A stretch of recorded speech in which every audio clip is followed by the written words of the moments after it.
সঙ্গীন প্রণয় শক্তি লিখনীতে সুরাইয়া রাফা। আজকে থাকছে উপন্যাসটির ২০তম পর্ব। উপন্যাস পাঠিয়েছি আমি তারিফ। নিশতি রাতে জোয়ার ভাটার উদ্যম গতি আর সামুদ্রিক ঢেউয়ের বিশাল গর্জনে চারিদিক অপার্থিব লাগছে। মাঝরাতের পরও কেটে গিয়েছে আরও কয়েক প্রহর। রাত জাগা পানকৌড়িগুলো এখনও ছিউ ছিউ করে দাপিয়ে বেড়াচ্ছে পুরো বেলাভূমি জুড়ে। চোখের সামনে জ্বলছে ফায়ার প্লেসের দাউ দাউ অগ্নিশিখা। সেটা থেকে কাঠ কয়লা পোড়ানো মটমট আওয়াজ ভেসে আসছে। কৃতিকের ভাষা ভাষা চোখ দুটোতে জ্বলন্ত অগ্নিশিখার প্রতিচ্ছবি বিদ্যমান। সায়র ফায়ার প্লেসের আগুনে আরও কয়েকটা কাঠের টুকরো দিয়ে কৃতিক আর অর্ণবের মুখোমুখি হয়ে বসে পড়ল। অতপর নিজেদের মনের হাজারো কৌতূহল মেটাতে সায়র যখন কৃতিককে কিছু প্রশ্ন করতে যাবে, ঠিক তখনই অর্ণব ওকে হাতের ইশারায় থামিয়ে দিয়ে বোঝায়, আমি জিজ্ঞেস করছি। কৃতিক তখনও আপন মনে জ্বলন্ত অগ্নিশিখার হেলদোল পরখ করায় ব্যস্ত। অর্ণব ওকে ডেকে বলে, সবাইকে রেখে অরুর প্রতি এত অবসেসড কেন তুই? কৃতিক নিষ্প্রভ চোখে জবাব দেয়, আই ডোন্ট নো। অর্ণব একটা দীর্ঘশ্বাস ছেড়ে বলল, আচ্ছা, কবে থেকে এসব শুরু হয়েছে সেটা বলতো। তাছাড়া ওর জন্যে যদি তোর এতই টান, তাহলে বাংলাদেশে যাস না কেন তুই? কৃতিক একটু উপহাস করে হেসে বলল, কে বলেছে ওর জন্য আমার টান? ও আমার আসক্তি। মানুষ জানে নেশা খারাপ জিনিস, তবুও নেশাগ্রস্তরা নেশা ছাড়তে পারে না। ওরও আমার কাছে নেশার মতোই। আমি জানি ওর আমার সম্পর্কে আগুন পানির সম জটিলতা, তবুও ওকে আমার চাই, অ্যাট এনি কস্ট। সায়র পাশ থেকে বলে ওঠে, তাহলে তো তুই অরুর প্রেমে পড়েছিস। কৃতিক কপট হেসে জবাব দেয়, 11 বছরের বাচ্চা মেয়ের প্রেমে কে পড়ে ভাই? তবে হ্যাঁ, আই এম শিওর আমি বাংলাদেশে থাকলে এতদিনে ওরও আমার বাচ্চার মা হয়ে যেত। ওই জন্যই তো দেশে যেতাম না, কারণ ওর কাছে গেলে নিজেকে সামলানো উত্তাল সাগরে পালতোলা ডিঙ্গি নৌকা সামলানোর মতোই মুশকিল। সায়র আর অর্ণব হতভম্ব হয়ে কৃতিকের পানে চেয়ে আছে। দুজনের মনে একই প্রশ্ন, কি বলছে এই ছেলেটা? ওদের চোখে হাজারো কৌতূহলের ছড়াছড়ি দেখে কৃতিক ভাবতে থাকে, ঠিক কবে নাগাদ শুরু হয়েছিল সব কিছু। তারপর খানিকক্ষণের নীরবতা ভেঙে বলতে শুরু করে, ওরু যখন প্রথম কৃতিককুঞ্জে আসে, তখন আমি সবে সবে কলেজ পাশ দিয়ে ভার্সিটিতে উঠেছি মাত্র। তখন আমার কাছে জীবন মানে আভিজাত্য, কর্তৃত্ব, পাওয়ার এসবই। কারণ ছোটবেলা থেকে আমাকে এটাই শেখানো হয়েছে, যোগ্য উত্তরাধিকারী হতে গেলে পূর্বপুরুষদের পথ অনুসরণ করো। আমিও তাই করেছি। ছোটবেলা থেকেই ন্যানি, ট্রেনার, মাস্টার এদের কাছে লালিত পালিত হতে হতে আমি ভুলে গিয়েছিলাম পরিবার বলে কিছু হয়। তারপর যখন একটু ম্যাচিওর হই, তখন প্রতিপত্তি আর ক্ষমতার জোরে আশেপাশের সবাইকে নিজেই কন্ট্রোল করতে শুরু করি। আমার হাতের ইশারাতে সবাই যখন পুতুলের মতো নাচত, তাতে আমার অন্তরে পৈশাসিক আনন্দ হতো। তখন থেকে ডমিনেটিং স্বভাবটা ভেতরে ঢুকে গিয়েছি, যা এখনও বদলাতে পারিনি আমি। কলেজে ওঠার পর পারিবারিক সূত্রেই আমার রাজনৈতিক হাতখড়ি হয়। প্রথম বাবা বিভিন্ন রাজনৈতিক অনুষ্ঠান, সভা সমাবেশে নিয়ে গেলেও পরক্ষণে বাবার হয়ে আমারই যেতে হতো। এক পর্যায়ে বাবা নয়, স্বয়ং আমার জন্যই আমাকে যেতে হতো। ততদিনে প্রফেসর হওয়া, বিজনেস সামলানো কিংবা আমার শখের রাইডিং সব কিছুই ছিল দিবার স্বপ্ন মাত্র। কারণ আমার ধ্যান জ্ঞান সব কিছুই তখন রাজনীতিতে নিবদ্ধ। তখন মনে হতো নিচে প্রাইভেট ভার্সিটিতে পড়েও ক্ষমতার জোরে পাবলিক ভার্সিটিতে লিড দেওয়ার মতো পৈশাচিক তৃপ্তি আর কিছুতেই নেই। বাইরের জগতে এত সুনাম, এত জনপ্রিয়তা, এত স্বজনপ্রীতি লোকদের ভিড়েও দিন শেষে আমি ছিলাম নিঃসঙ্গ। যার উদরে আমার জন্ম হয়েছিল, যে খুব ছোট্টবেলায় আমাকে ফেলে নিজের আত্মতৃপ্তির উদ্দেশ্যে নিজ দেশ পাড়ি জমিয়েছিল, সেই বিদেশিনী মাকে বরাবরই ঘৃণা করে এসেছি আমি, তার সাথে মায়ের জাতিটাকেও। কেন যেন আত্মিক টান কখনোই ছুঁতে পারেনি আমাকে, হয়তো ছোট থেকে মায়ের মমতাহীন বেড়ে ওঠা সেজন্য। এভাবেই হাজারো মানুষের বেষ্টনে একাকী বিষণ্ণ জীবনটা ভালোই যাচ্ছিল। অনায়াসে দিন পার করে দেওয়ার মতো অনেক ব্যস্ততাই ছিল তখন আমার কাঁধে। কখন বাড়িতে ফিরতাম, কখন বেরিয়ে যেতাম, কেউ তার হদিস জানত না। বলতে গেলে আমাদের পরিবারটা দিনকে দিন রাজনীতি প্রাঙ্গণে পরিণত হচ্ছিল। একই বাড়িতে থাকা সত্ত্বেও কেউ কারো খোঁজ নিতাম না আমরা। এক পর্যায়ে পরিবারের এরূপ ভাঙন লক্ষ্য করে দাদা সাহেব মৃত্যুশয্যায় এসে বাবাকে আবারও বিয়ে করতে বলেন। দাদার কথা রাখতে বাবাও সেই বয়সে পুনরায় বিবাহ বন্ধনে আবদ্ধ হয়। ঠিক তখনই আমার সৎ মায়ের সাথে পরিবারে আগমন ঘটে আরও 2 সদস্যের, অরু আর অনু। ওদের বাবার সম্বন্ধে আমার কিছুই জানা নেই, জানা থাকার কথাও না, কারণ বাবার বিয়ে নিয়ে আমার কোনোরূপ মতামত ছিল না, না আমার এসবে কিছুই আসে যেত। আর কীভাবেই বা আসবে? পরিবার কী জিনিস সে তো আমি জানিই না। ওরা ওদের মতো দিন কাটাতো, পড়াশোনা করতো, আর আমি আমার মতো। ওই সময় অরুর দিকে ঠিক করে কখনো তাকিয়েছিলাম কি না সেটাই বলা মুশকিল। যদিও বা কখনো সামনে পেয়েছি, ধরে ঠাস ঠাস করে থাপ্পড় মেরেছি। তবুও আমার রুমে সারাক্ষণ উকিঝুঁকি দিত মেয়েটা। সুযোগ পেলে রুমে এসে এটা ওটা ধরতো। মাঝে মধ্যে তো বিরক্ত হয়ে খুব মারতাম। কৃতিকের কথার মাঝে হুট করে সায়র ফোড়ট কেটে বলল, তুই কী রে, এখন যার জন্য দেওয়ানা হয়ে ছটফট করিস তখন তাকে এভাবে মারতিস? কৃতিক মৃদু হেসে বলে, আই উইশ ওরু আগের মতো আমার রুমে উকিঝুঁকি মারত, আর তুই ওকে ঠুসঠাস করে মারতিস। অর্ণব সায়রকে থামিয়ে দিয়ে বলল, আহা থাম তো তুই, জেগে। তারপর কি হয়েছিল? কৃতিক পুনরায় বলতে শুরু করে। অরুর মা সুদক্ষ এবং স্মার্ট মহিলা ছিল, যার জন্য বাবার সাথে ব্যবসায়িক কাজে বিভিন্ন জায়গায় যেতেন তিনি, বলতে গেলে বাবাকে সাহায্য করার জন্যে। তবে আমার সাথে তার খুব একটা স্বাভাবিক সম্পর্ক ছিল না, যার দরুন সপ্তাহে একবারও আমাদের মুখ দেখাদেখি হতো না। যদি হতো সেটাও অরুর জন্য। অরুকে মারলে সেটা নিয়ে নালিশ যেত বাবার কাছে। বিপরীতে বাবার থেকে পেতাম হাজারটা তিরস্কার আর ভৎসনা। এসবের কারণে মনে মনে জিদ হতো অরুর প্রতি। জিদের বশে দ্বিতীয়বার আমার রুমে এলে আরও বেশি করে মেরে দিতাম ওকে। এরকম যেতে যেতে বছরখানিক চলে যায়। তারপর একদিন এটুকু বলে থেমে যায় কৃতিক। সায়র অর্ণব দুজনে উৎকণ্ঠা নিয়ে শুধালো, তারপর একদিন? এবার কৃতিক নিজেও ভাবতে থাকে সে রাতের কথা। পূর্ণিমা রাত। আকাশের উপর থালার মতো মস্ত বড় চাঁদ উঠেছে। চাঁদের নিয়ন আলোয় ভেসে যাচ্ছে চারিপাশ। কৃতিক কুঞ্জের মহলের চাঁদটার আয়তন ছোট্টখাট্ট ফুটবল খেলার মাঠের মতোই বৃহৎ। জ্যোৎস্না রাতে মায়ের অনুমতি সাপেক্ষে ছাদের পাঁচিল থেকে আচারের বয়ামগুলো ঘরে আনতে ছাদে এসেছিল ওরও। তখনই পাঁচিল ঘেঁষে দাঁড়িয়ে থাকা পুরোদস্তুর কালো দিয়ে আবৃত লম্বা মতো কাউকে দেখতে পেয়ে অকস্মাৎ ভয়ে চিৎকার দিয়ে ওঠে ওরও। তবে গলার স্বর বাইরে বেরোনোর আগেই শক্ত হাতে ওর মুখ চেপে ধরে কৃতিক। অরু থেমে গিয়ে চোখ পিটপিট করে তাকাতেই কৃতিক গম্ভীর গলায় বলে, তুই এখানে কেন? কৃতিকের কথায় উত্তর না দিয়ে অরু মিনমিনিয়ে বলে, আপনার তো জ্বর এসেছে, হাতটা কেমন আগুনের গোলার মতো গরম হয়ে আছে। কৃতিক অরুর শরীরে এক প্রকার ধাক্কা দিয়ে বলে, জ্বর আসলে তোর কি? যা করতে এসেছিস সেটা করে নেমে যা। জ্বরের ঘোরে তোকে দেখতে ইচ্ছে করে না। কৃতিকের রগচটা স্বভাব চরিত্র সব কিছুই অরুর জানা, তাই ও আর না বাড়িয়ে চুপচাপ আচারের বয়াম নিয়ে ছাদ থেকে নেমে যায়। মাঝরাত। কারেন্ট থাকা সত্ত্বেও রুমের চারিদিকে ঘুটঘুটে অন্ধকার। জ্বরের ঘোরে অন্ধকার রুমে শুয়ে থরথর করে কাঁপছে কৃতিক। সন্ধ্যা রাতে দুইটা প্যারাসিটামল খেয়েও কাজ হয়নি, উল্টে হাড় কাঁপিয়ে দ্বিগুণ তালে জ্বর উঠেছে। পার্টির লোকেদের থেকে বারবার কল আসাতে মোবাইলটাও বন্ধ করে রেখেছে ও। অনেক বেশি জ্বরের তোপে অন্ধকার রুমের মাঝে জোনাকি পোকা দেখছিল কৃতিক। ঠিক তখনই গভীর তিমিরকে হটিয়ে একটা মোমবাতি সমেত রুমে প্রবেশ করে কিশোরী অরু।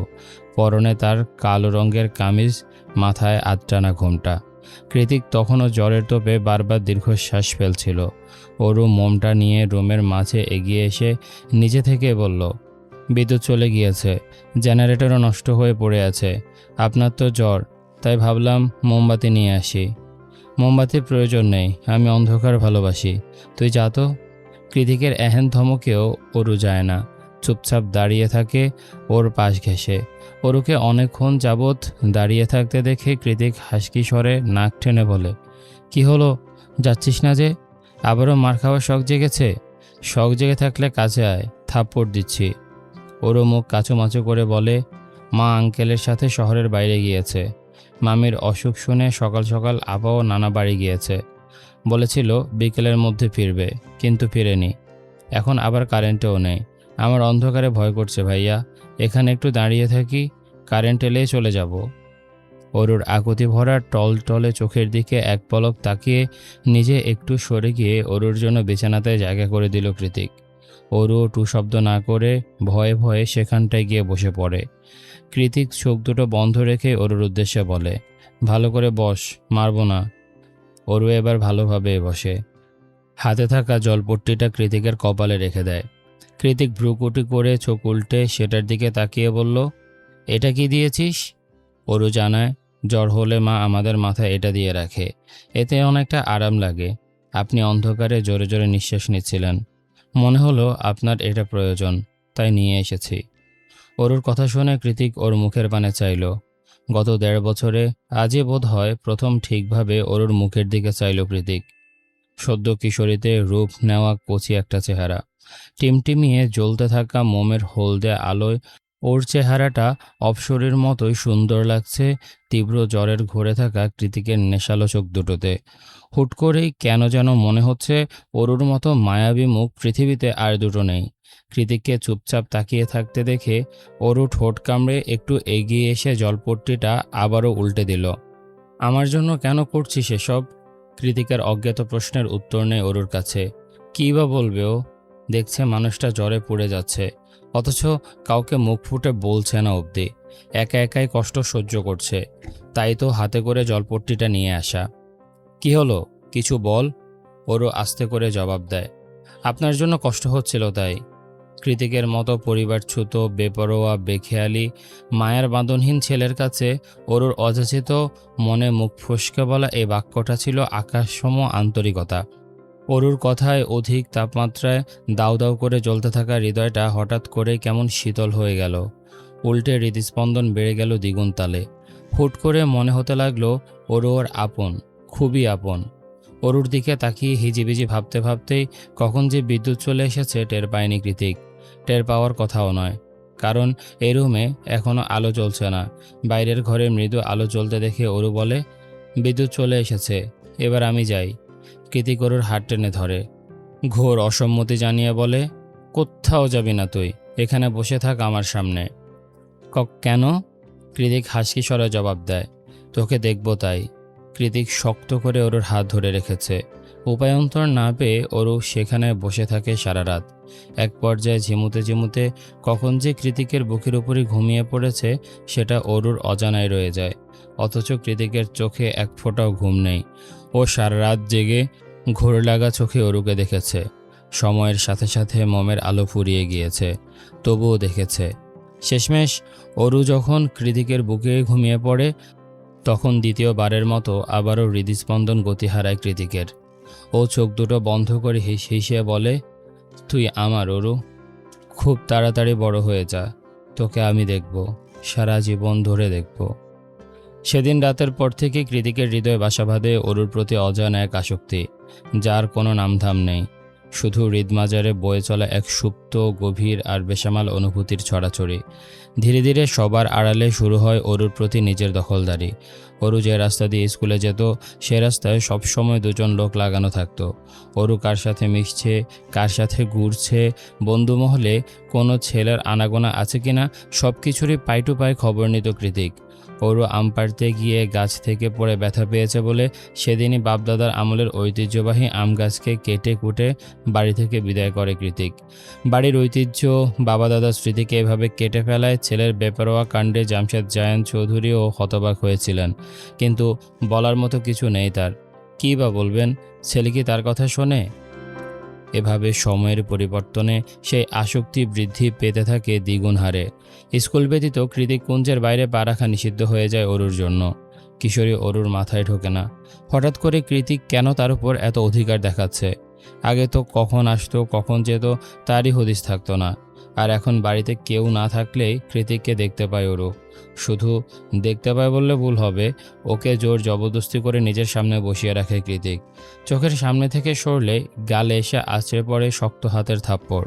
থাপ্পড় খেয়ে অরু কাঁদলে পুনরায় থাপ্পড়। এভাবেই দিন যাচ্ছিল। সবার অগোচরে ভেতরে সুপ্ত অনুভূতিগুলো তরতর করে বাড়ছিল কৃতিকের মাঝে। কৃতিকের হুটহাট করা পাগলামিতে বিরক্ত হয়ে আজকাল আর ওর রুমের ধারে কাছেও ভেড়ে না অরু। মাঝে মধ্যে ওকে এক নজর দেখে চলে যাবে বলে ওর নাম করে কৃতিক জোরে জোরে ডাকে, তবুও সেদিকে পা বাড়ায় না অরু। তবে আজকে দুরু দুরু বুকে সেই আসতেই হলো কৃতিকের রুমের সামনে। বাড়ির অফিস রুমে পার্টি অফিসের মিটিং চলছে, সবাই উপস্থিত, অথচ কৃতিকের খবর নেই। মোবাইল বন্ধ করে অন্দরমহলে বসে সে কি করছে কে জানে। মিটিংয়ের মাঝে সবাই তর্ক বিতর্কে ব্যস্ত, তাই জামশেদ জায়ান চৌধুরী অরুকে ডেকে বলে, তোমার কৃতিক ভাইকে ডেকে দাও তো অরু। তার কথা রাখতেই আপাতত ভর সন্ধ্যাবেলা কৃতিকের রুমে কড়া নেড়েছে অরু। অরু কড়া নাড়ার সঙ্গে সঙ্গে দরজা খুলে ওকে হ্যাচকা টানে ভেতরে নিয়ে গেল কৃতিক। ভেতরে নিয়ে গিয়ে চোখ রাঙিয়ে অরুর উদ্দেশ্যে বলে, গত 2 দিন ধরে ডাকছি তোকে, সামনে আসছিস না কেন? কী সমস্যা? অরু মুখ ঝামটি দিয়ে বলে, সবসময় ভকাঝকা করেন, গায়ে হাত তোলেন, আপনাকে আমার বিরক্ত লাগে। আগে তো মারলেও পেছনে ঘুরঘুর করতি, তখন বিরক্ত লাগতো না? তখন তো বুঝতাম না যে আপনি আমায় এত অপছন্দ করেন। এখন তো বুঝি আমি আপনার সৎ বোন, তাই আমাকে দু চোখে দেখতে পারেন না আপনি। অরুর কথা শেষ হতে দেরি হলো, তবে ওর শরীরে কৃতিকের হাত পড়তে দেরি হলো না।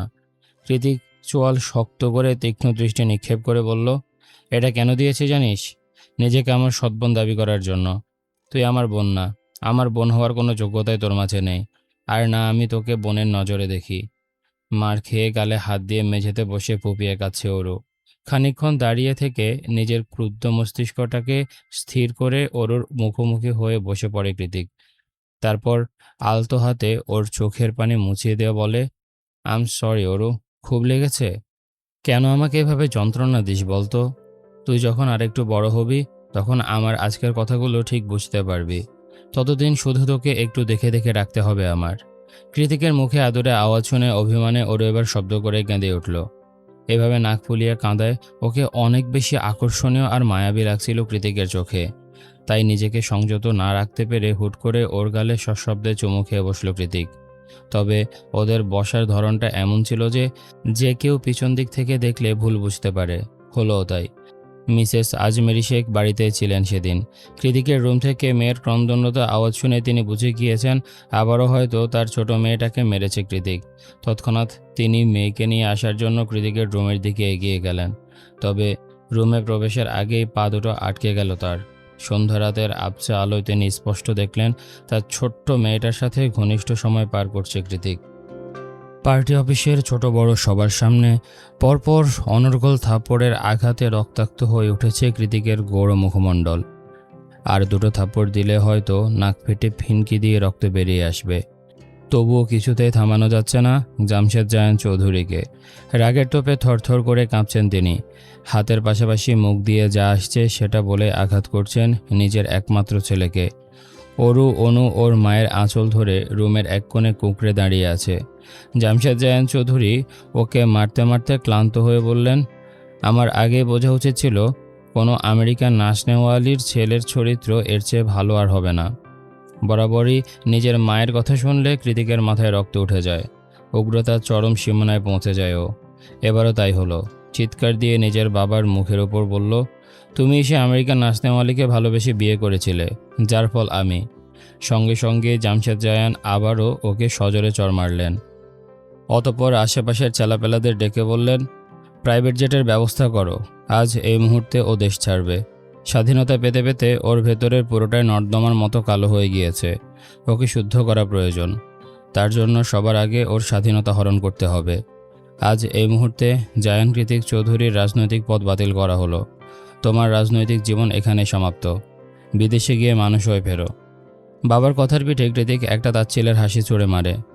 দলের লোকদের হাত থেকে নিজের পাসপোর্ট আর ব্যাগটা ছোঁ মেরে নিয়ে ছোট্ট অরুর দিকে এক পলক তাকিয়ে আবারও চোখ সরিয়ে বলে, ফিরব না, কোনো দিন ফিরব না এদেশে। শুধু একটা গুরুত্বপূর্ণ জিনিস রেখে গেলাম, সময় হলে সেটাও নিয়ে যাব। কারণ কৃতিক কোনো জিনিস হাত পেতে নেয় না, কেড়ে নেয়। কৃতিক যখন গাড়ি করে বেরিয়ে যাচ্ছিল তখন দোতলার জোড়া জানালা দিয়ে ওর পানে অসহায়ের মতো তাকিয়েছিল ওরও। কৃতিকও তাই। ও গাড়িতে বসেছিল ঠিকই, তবে হিংস্র দপদপে চোখ দুটো ছিল দোতলার জানালায় নিবদ্ধ।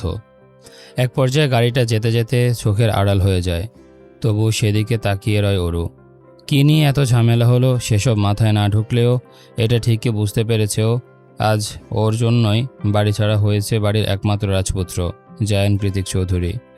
ওদিকে যেতে যেতে কৃতিকের কেটে যাওয়া ঠোঁট দুটো বাঁকা হাসিতে প্রসারিত হলো। ব্যাকসিটে গা এলিয়ে দিয়েই বিড়বিড়ালো সে, love is temporary but obsession is permanent and I am dangerously obsessed with you Aurora Sheikh. খুব বেশি না, আমাকে সামলানোর মতো একটুখানি বড় হ, আমি অপেক্ষার প্রহর গুনছি। এই ছিল আজকের পর্ব। কেমন লেগেছে তোমাদের কমেন্ট করে জানাও। দেখা হচ্ছে পরের পর্বে। ততক্ষণ পর্যন্ত সবাই ভালো থাকো, সুস্থ থাকো। আজকের মতো আমি তারিফ এখানে বিদায় নিচ্ছি। আল্লাহ হাফেজ।